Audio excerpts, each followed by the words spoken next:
মৰমৰ ছাত্ৰ-ছাত্ৰীসকল, আজিৰ ভিডিঅ'টোত আমি আলোচনা কৰিম প্ৰিপজিশ্যন অন কেনেকৈ ব্যৱহাৰ হয়, ক'ত প্ৰিপজিশ্যন অন হ'ব, ইয়াতে প্ৰিপজিশ্যন অন হ'ব, কেনেকৈ হ'ব, তাৰ বিষয়ে আজিৰ ভিডিঅ'টোত আলোচনা কৰিম। গতিকে ভিডিঅ'বিলাকত already preposition at, preposition with, preposition by কেনেকৈ ব্যৱহাৰ হয় আলোচনা কৰা হৈছে। ছিংগেলভাৱে আলোচনা কৰা হৈছে যাতে তোমালোকৰ বুজিবলৈ সুবিধা হয়। তোমালোকে ভিডিঅ'বিলাক চাবা, লগতে কমেণ্ট কৰিবা। এতিয়া আহোঁ মূল বিষয়লৈ, প্ৰিপজিশ্যন অন। নিয়ম জানিব লাগিব। প্ৰথমতে ওপৰত বুজালে প্ৰিপজিশ্যন অন ব্যৱহাৰ হয়।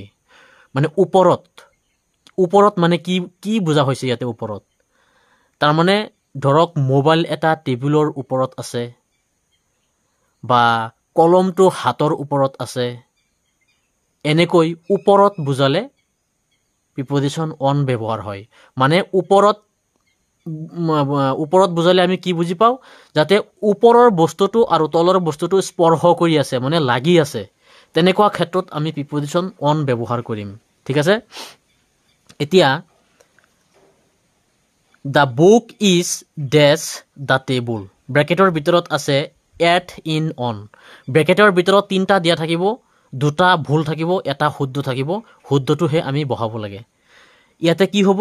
The book is on the table, কিতাপখন টেবুলত আছে বা টেবুলৰ ওপৰত আছে। এই যে কিতাপখন যে টেবুলৰ ওপৰত আছে, কিতাপখন আৰু টেবুলটো লাগি আছে নে নাই? যিহেতু কিতাপখন টেবুলৰ ওপৰত আছে, গতিকে কিতাপ আৰু টেবুল স্পৰ্শ কৰি আছে, তাৰমানে লাগি আছে। তেনেকুৱা ক্ষেত্ৰত আমি প্ৰিপজিশ্যন অন ব্যৱহাৰ কৰিম। ওপৰত, সেইটোক কয় ওপৰত। কিতাপখন টেবুলৰ ওপৰত আছে বা টেবুলত আছে, ইয়াতে প্ৰিপজিশ্যন অন হ'ব। কেনেকৈ বুজি পালোঁ আমি ইয়াতে অন হ'ব? গতিকে কিতাপ আৰু টেবুল স্পৰ্শ কৰি আছে, মানে লাগি আছে, তেনেকুৱা ক্ষেত্ৰত আমি প্ৰিপজিশ্যন অন ব্যৱহাৰ কৰিম। তাৰপিছত আহিছোঁ keep the phone dash the table, ব্ৰেকেটৰ ভিতৰত আছে অন অভাৰ এট, ইয়াতে অন হ'ব। Keep the phone on the table মানে ফোনটো টেবুলৰ ওপৰত ৰাখা। টেবুলৰ ওপৰত ৰাখা মানে ফোনটো আৰু টেবুলটো স্পৰ্শ কৰি আছে, তাৰমানে লাগি আছে। তেনেকুৱা ক্ষেত্ৰত আমি প্ৰিপজিশ্যন অন ব্যৱহাৰ কৰিম। ঠিক আছে, এইখিনি আমি বুজি পালোঁ। 2 নম্বৰ নিয়মত আহিছোঁ দিন আৰু তাৰিখ। দিন আৰু তাৰিখৰ ক্ষেত্ৰত আমি প্ৰিপজিশ্যন অন ব্যৱহাৰ কৰিম। এতিয়া হি কেম হিয়াৰ ডেছ মনডে, ব্ৰেকেটৰ ভিতৰত আছে অন এট অভাৰ। আমি ইয়াতে কি লিখিম? অন লিখিম। কেনেকৈ বুজি পালোঁ? দিন বুজালে আমি প্ৰিপজিশ্যন অন ব্যৱহাৰ কৰিম। মনডে, ছানডে, মনডে, টুইজডে, এনেকৈ বাৰ বুজালে যিকোনো বাৰৰ আগত আমি প্ৰিপজিশ্যন অন ব্যৱহাৰ কৰিম। দিন, ঠিক আছে। তেওঁ সোমবাৰে ইয়ালৈ আহিছিল। He came here on Monday. তাৰ পিছৰটো আহিছোঁ they will go' to Delhi dash the 12th February। ইয়াতে প্ৰিপজিশ্যন আছে, ব্ৰেকেটৰ ভিতৰত আছে অন ইনটু উইথ, ইয়াতে অন হ'ব। আমি কেনেকৈ গম পালোঁ? সিহঁতে 12 ফেব্ৰুৱাৰীত দিল্লীলৈ যাব। সিহঁতে 12 ফেব্ৰুৱাৰীত দিল্লীলৈ যাব।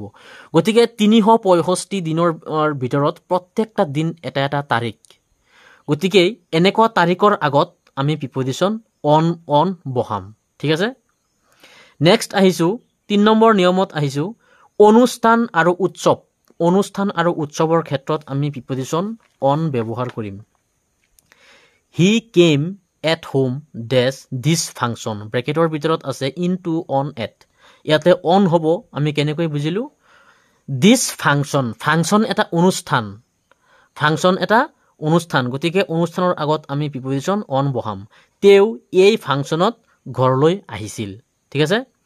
নেক্সট আছে দে উইল কাম ডেছ দিৱালী, ব্ৰেকেটৰ ভিতৰত আছে উইথ এট অন, ইয়াতে প্ৰিপজিশ্যন অন হ'ব। আমি কেনেকৈ বুজিলোঁ? দিৱালী এটা উৎসৱ, গতিকে উৎসৱৰ আগত আমি অন বহাম। সিহঁতে দিৱালীত আহিব। ঠিক আছে। 4 নম্বৰ নিয়মত আহিছোঁ দায়িত্ব আৰু বিষয়। দায়িত্ব আৰু বিষয়ৰ ক্ষেত্ৰত আমি প্ৰিপজিশ্যন অন বহাম। Don't phone him now because he is dash duty, ব্ৰেকেটৰ ভিতৰত আছে অন অভাৰ এট। আমি ইয়াতে অন হ'ব আমি কেনেকৈ বুজিলো এতিয়া তাক ফোনটো নিদিবা কাৰণ তেওঁ ডিউটিত আছে don't phone him now because he is on duty ডিউটিৰ ক্ষেত্ৰত ডিউটি এটা দায়িত্ব গতিকে আমি ইয়াতে অন বহাম তাৰপিছত আছে হি wrote a book dash agriculture ব্ৰেকেটৰ ভিতৰত আছে অন উইথ অভাৰ ইয়াতে অন হ'ব আমি কেনেকৈ বুজিলো এগ্ৰিকালচাৰ মানে এটা বিষয় তেওঁ কৃষিৰ ওপৰত এখন কিতাপ লিখিছিল গতিকে যিটো বিষয় হ'ল সেইটো হ'ল কৃষি তেওঁ কৃষিৰ ওপৰত এখন কিতাপ লিখিছিল he wrote a book on agriculture ঠিক আছে ছাত্ৰ ছাত্ৰীসকল তোমালোকে ভিডিঅ'টো চাবা আৰু পৰীক্ষাত প্ৰিপজিশ্যন আহে লিখিবই লাগিব গতিকে ভিডিঅ'টো চাবা সহজতে তোমালোকে প্ৰিপজিশ্যন লিখিব পাৰিবা আৰু সন্মানীয় অভিভাৱকসকল আপোনালোকে ঘৰত ল'ৰা ছোৱালীক ভিডিঅ'টো চাবলৈ দিব মই ভাবো হিহতে প্ৰিপজিশ্যন কেনেকৈ ব্যৱহাৰ হয় শিকিব পাৰিব লগতে মোৰ চেনেলটো সাবস্ক্ৰাইব কৰিবলৈ নাপাহৰিব আৰু ফেচবুক পেজটো ফলো কৰিবলৈ নাপাহৰিব থ্যাংক ইউ সো মাচ